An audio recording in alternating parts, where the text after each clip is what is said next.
മാസങ്ങളോളം ദിവസങ്ങളോളം നോമ്പ് നോറ്റ് പ്രാർത്ഥിച്ച് ശബരിമലയ്ക്ക് പോകുന്ന ഒരു കുടുംബം അപകടത്തിൽപ്പെട്ട് എല്ലാവരും മരിച്ചു പോകുന്നത് എന്തുകൊണ്ടായിരിക്കും? ഏറ്റവും വൃത്തികെട്ട ഏറ്റവും ക്രൂരന്മാർക്കായിരിക്കും ഈ ലോകത്ത് ഏറ്റവും കൂടുതൽ ആയുസ്സുള്ളത്. ശ്രദ്ധിച്ചിട്ടുണ്ടോ? ഒരു പക്ഷേ വളരെ സ്നേഹമുള്ള ഭയങ്കര ജെനുവിനായ കുറേ ആളുകൾ വളരെ പെട്ടെന്ന് മരിച്ചു പോകും. ഇവർ രണ്ടുപേരും നൽകുന്ന സന്ദേശത്തിന് ഭയങ്കര പവറുണ്ട്. നീ ഭയങ്കര മോശമാണ്, നിനക്കൊരു കഴിവുമില്ല, നീ കഴിവ് കെട്ടവനാ എന്ന് എൻ്റെ ഒരു വാക്ക് കൊണ്ട് ഒരു പക്ഷേ നിനക്ക് നിൻ്റെ ജീവിതത്തിൽ നഷ്ടപ്പെടുന്നത് നിൻ്റെ കോൺഫിഡൻസ് ആയിരിക്കാം, നിൻ്റെ വിശ്വാസമായിരിക്കാം, അതുവരെ നിന്നിലുണ്ടായ പ്രതീക്ഷകളായിരിക്കാം. കാരണം ഞാൻ പറഞ്ഞു പോയില്ലേ, നമ്മുടെ ഒരു ഇടപെടലുകൾ മൂലം ഒരു വ്യക്തിയുടെ ജീവിതത്തിൽ മോശമായ കാര്യങ്ങൾ സംഭവിക്കുകയോ അതിന് സംഭവിക്കാൻ നമ്മൾ നിമിത്തമാവുകയോ ചെയ്താൽ അതിനെയാണ് കർമ്മ എന്ന് ഞാൻ വിശ്വസിക്കുന്നത്. മനുഷ്യൻ്റെ ഒരു ബേസിക് പ്രശ്നം എന്ന് പറയുമ്പോൾ നമ്മളെല്ലാവരും അവസരവാദികളാണ്. സിറ്റുവേഷനാണ് നമ്മുടെ ചിന്തകളും നമ്മുടെ കാര്യങ്ങളും നിയന്ത്രിക്കുന്നത്. ചില വിഷയങ്ങൾ നമ്മൾ ചെയ്യേണ്ട വരും. ഒരു സൈക്കിക്കായ ഒരു വ്യക്തി, ഒരു മനുഷ്യൻ, ആ മനുഷ്യൻ്റെ ജീവൻ എന്ന് പറയുന്നത് ദൈവികമായ ജീവനാണല്ലോ. പക്ഷേ ആ വ്യക്തിയുടെ സൈക്കിക് മനോനില മറ്റൊരു രീതിയിലായി പോയി സൈക്കിക്കായി ഒരുപാട് പേരെ കൊല്ലുന്നു, ഒരുപാട് റേപ്പുകൾ ചെയ്യുന്നു, ആ വ്യക്തിയെ കോടതി ശിക്ഷിക്കുന്നു. ആ വ്യക്തി മരിക്കണമെന്ന് നമ്മൾ ഉൾപ്പെടെ ആഗ്രഹിക്കില്ലേ? ശരിക്കും അതിനകത്തൊരു കർമ്മയില്ലേ?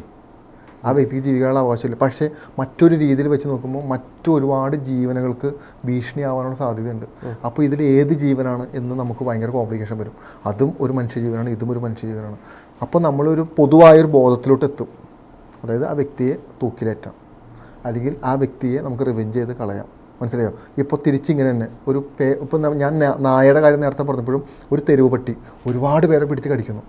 അതായത് ദൈവത്തിനോടുള്ള കണക്ഷൻ, ആ ഒരു എന്താ പറയുക, ഒരു ആത്മീയമായ ഒരു കണക്ഷൻ നമുക്ക് എപ്പോൾ കട്ടാവുന്നോ അങ്ങനെ കട്ടായി കഴിഞ്ഞാൽ പിന്നെ ഒരു നമ്മൾ പറയില്ലേ പിശാച് കൂടുക, ബാധ കൂടുക, ആ ഒരു കാറ്റഗറിയിലോട്ട് ഇവർ ഓട്ടോമാറ്റിക്കായിട്ട് കൺവേർട്ട് ആവും. അങ്ങനെ കൺവേർട്ട് ആയിക്കഴിഞ്ഞാൽ അവരെ കളയുക, ഇല്ലാണ്ടാക്കുക എന്ന് പറഞ്ഞാൽ അടുത്ത ഓപ്ഷനുള്ളൂ. അതായത് ഞാൻ നേരത്തെ പറഞ്ഞ പോലെ ആ തെരുവ് പട്ടി, ഇപ്പം ഞാൻ നേരത്തെ മറ്റൊരു നായയുടെ കാര്യം പറഞ്ഞില്ല. അപ്പോൾ ഒരു അഗ്രസീവായൊരു നായ ഒരുപാട് പേരെ ഓടിച്ചിട്ട് കടിക്കുന്നു, അല്ലെങ്കിൽ ഒരുപാട് പേർക്ക് പേവിഷ വരുന്നു.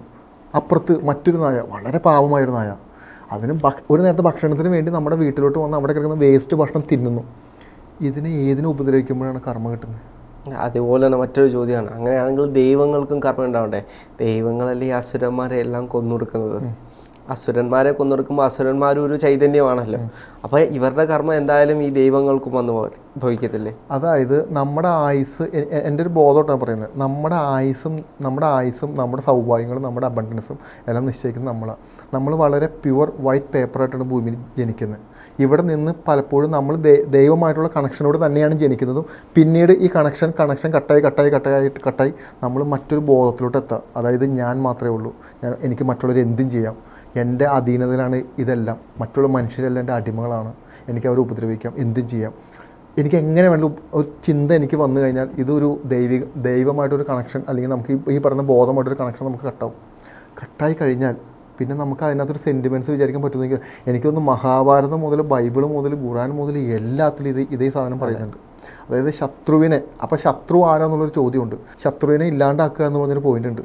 അപ്പോൾ ഇത് പറയുന്നത് ആരാണെന്നുള്ള, പലപ്പോഴും കൃഷ്ണൻ തൊട്ട് പല ദൈവങ്ങളും, മനസ്സിലായോ? ഇപ്പോൾ വേറൊരു ഉദാഹരണം പറയാം. അതായത് ദേവാലയത്തിൽ ജീസസ് ക്രൈസ്റ്റ് വരുന്ന സമയത്ത് ദേവാലയത്തിൻ്റെ അകത്ത് കച്ചവടക്കാരിരുന്ന് കച്ചവടം ചെയ്യുന്നു.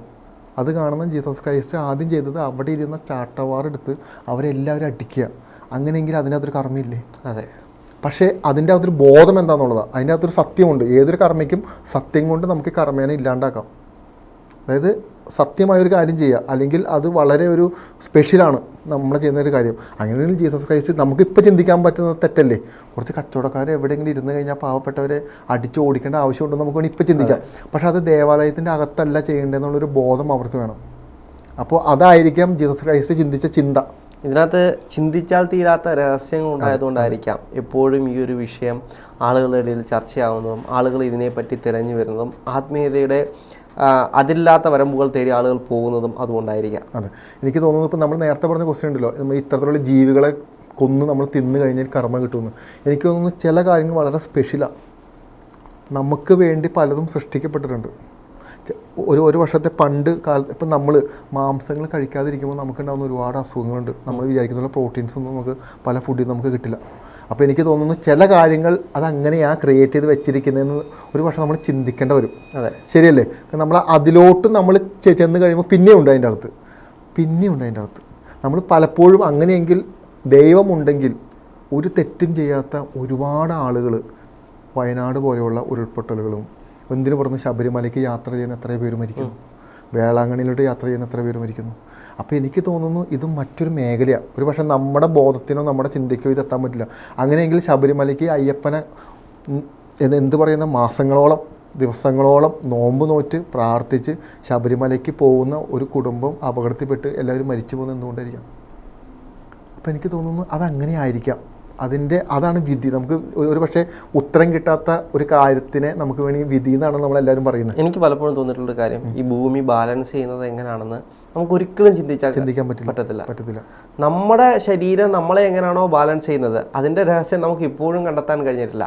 അതേപോലെ തന്നെ നമ്മൾ എന്ത് എനർജിയിലാണ് നമ്മൾ ജീവിക്കണമെന്ന് പോലും നമുക്ക് കണ്ടെത്താൻ പറ്റിയിട്ടില്ല. അപ്പോൾ പലപ്പോഴും നമ്മൾ കോംപ്ലിക്കേഷനാണ്. ഈ വയനാട് ഉരുൾപൊട്ടൽ നടന്നപ്പോൾ അവിടെ പാവപ്പെട്ട എത്ര ആളുകൾ മരിച്ചുപോയേ. അപ്പോൾ എന്താ ദൈവം ഇല്ലേ? എത്തിസ്റ്റുകൾ പറയുന്നത് ചില സമയത്ത് നമുക്ക് സത്യമാണെന്ന് തോന്നും. പക്ഷേ ഇപ്പോൾ രാഹുൽ പറയുന്നത് ഇതൊരു ബാലൻസിങ്ങാണ്. ചിലത് ഇല്ലാണ്ടാവുന്നതും ചിലത് തുടങ്ങുന്നതും. അതായത് നമ്മളൊരു പക്ഷേ ഈ ആത്മാക്കളുടെ തലത്തിലോട്ട് പോകുമ്പോൾ ചിലപ്പോൾ നമുക്കിതിന് ഉത്തരം കിട്ടും. ചില ആത്മാക്കൾക്ക് ഇത്ര സമയം ഡ്യൂറേഷനുള്ളൂ ഭൂമിയിൽ, അവർ ആ കാര്യം നിർവഹിച്ചിട്ട് തിരിച്ചു പോരുക എന്നുള്ള വളരെ ചുരുക്കം സമയം ഉണ്ടാവുള്ളൂ. അപ്പോൾ ഇപ്പോൾ ജീസസ് ക്രൈസ്റ്റ് എത്ര വയസ്സ് വരെ ജീവിച്ചു? അദ്ദേഹത്തിന് എന്താ സംഭവിച്ചേ? കുരിശിലടിച്ചു, ആണിയടിച്ചു, കുന്തം കൊണ്ട് കുത്തി, അവസാനം മരിച്ചു എന്ന് ഉറപ്പ് വരുത്തിയപ്പോൾ ഗുഹയിലിട്ട് അടയ്ക്കുന്നു. ഇതാണ് നമുക്ക് ബൈബിളിൽ നിന്ന് കിട്ടുന്ന ഇൻഫർമേഷൻ. അപ്പോൾ അതൊന്ന് ആലോചിച്ച് നോക്ക്. അപ്പോൾ ചില സോളുകൾക്ക് അവരെടുക്കുന്ന ശരീരം ഇത്രയും ടൈം പീരീഡിൽ മാത്രമേ അവിടെ നിൽക്കാൻ പാടുള്ളൂ. ചിലർ ചിലപ്പോൾ അധികം നാൾ നിൽക്കും. എനിക്ക് തോന്നുന്നു നമ്മൾ പലപ്പോഴും അങ്ങനെ ചിന്തിക്കുമ്പോൾ നമുക്ക് തോന്നും ഏറ്റവും വൃത്തികെട്ട ഏറ്റവും ക്രൂരന്മാർക്കായിരിക്കും ഈ ലോകത്ത് ഏറ്റവും കൂടുതൽ ആയുസ്സുള്ളത്. ശ്രദ്ധിച്ചിട്ടുണ്ടോ? ഒരു പക്ഷേ വളരെ സ്നേഹമുള്ള ഭയങ്കര ജെനുവിനായ കുറേ ആളുകൾ വളരെ പെട്ടെന്ന് മരിച്ചു പോകും. ഇവർ രണ്ടുപേരും നൽകുന്ന സന്ദേശത്തിന് ഭയങ്കര പവറുണ്ട്. വളരെ സ്നേഹമുള്ളൊരു വ്യക്തിയും വളരെ ദുഷ്ടനായൊരു വ്യക്തിയും ഒരു പക്ഷേ ഏറ്റവും കൂടുതൽ സ്വാധീനം കിട്ടുന്നത് ദുഷ്ടനായൊരു വ്യക്തിയുടെ കയ്യിൽ നിന്നായിരിക്കും. നമുക്ക് സ്നേഹമുള്ളവരുടെ അടുത്ത് നിന്ന് നമുക്ക് സ്വാധീനമല്ല, അതൊരു അറ്റാച്ച്മെൻറ്റും ഇതുമാണ്. പക്ഷേ ദുഷ്ടനായൊരു വ്യക്തിയിൽ നിന്ന് നമ്മൾ എങ്ങനെ ആവരുത്, നമ്മൾ എങ്ങനെ ആവണം, പെയിൻ എന്താണ്, സങ്കടം എന്താണ്, വിഷമം എന്താണ്, ഒറ്റപ്പെടൽ എന്താണ്, ഇതെല്ലാം ദുഷ്ടനായൊരു വ്യക്തി നമ്മുടെ കൂടെ ഉണ്ടെങ്കിൽ മാത്രമേ മനസ്സിലാക്കാൻ പറ്റുള്ളൂ. ഒരു പക്ഷേ വളരെ ക്രൂവലായ ഒരു പാരൻറ്റ് നമ്മുടെ കൂടെ അവരുടെ കൂട്ടത്തിലാണ് നമ്മൾ ജനിക്കണമെങ്കിൽ അതൊരു കർമ്മയാണ് നമ്മുടെ. അതായത് ചിലപ്പോൾ മുൻ ജന്മത്തിൽ നമ്മുടെ കർമ്മ ക്ലിയർ ആവാനോ അതല്ലെങ്കിൽ ഈ ജന്മത്തിൽ നമുക്ക് ക്ലിയറായി പോകാനോ വളരെ സ്നേഹമുള്ള അച്ഛനും അമ്മയ്ക്കും ജനിക്കുന്ന ചില മക്കൾ ഒരു പക്ഷേ തല തെറിച്ചു പോകും. അതായത് നമുക്ക് ചിന്തിക്കാൻ പോലും പറ്റില്ല. ഇവർക്ക് എല്ലാം ഉണ്ട്, പണമുണ്ട്, സമ്പാദ്യമുണ്ട്, നല്ല ജോലിയുണ്ട്, വിദ്യാഭ്യാസമുണ്ട്, എല്ലാം ഉണ്ട്. പക്ഷേ ഇവരങ്ങ് എല്ലാം നശിപ്പിച്ച് കുളമാക്കിയായിരിക്കും ഇവർ ജീവിക്കുന്നത്. അപ്പോൾ ഈ കർമ്മ എന്ന് പറയുന്നൊരു സാധനം ഉണ്ടല്ലോ, അല്ല അതും അതിനകത്ത് തന്നെ വരുന്നുണ്ട്. അവരുടെ അവസാന കാലങ്ങളിലേക്ക് നോക്കിക്കഴിഞ്ഞാൽ പലപ്പോഴും ചെയ്ത തെറ്റുകളെല്ലാം ഏറ്റു പറഞ്ഞ് നോക്കാൻ പോലും ആരുമില്ലാതെ കിടന്ന് കഷ്ടപ്പെടുന്ന ഓരോ ജീവനുകളും നമുക്ക് കാണാൻ കഴിയും. അതെ. അപ്പോൾ നമ്മൾ മനഃപൂർവ്വം ഒരു ജീവിയെ, അതായത് ജീവിക്കാൻ അർഹതയുള്ള അവർക്ക് അതിനുള്ള അധികാരമുണ്ട്, നമുക്ക് ആ അധികാരത്തിൽ കൈ കടത്താനുള്ള അധികാരം നമുക്കില്ല. അതാണ് ഞാൻ നേരത്തെ പറഞ്ഞ ഓരോ മനുഷ്യരുടെ കാര്യത്തിലും. ഒരു മനുഷ്യനെ നമ്മൾ ഒരു വാക്കുകൊണ്ട്, ഇപ്പം ഞാൻ നിൻ്റെ അടുത്ത് പറയാം,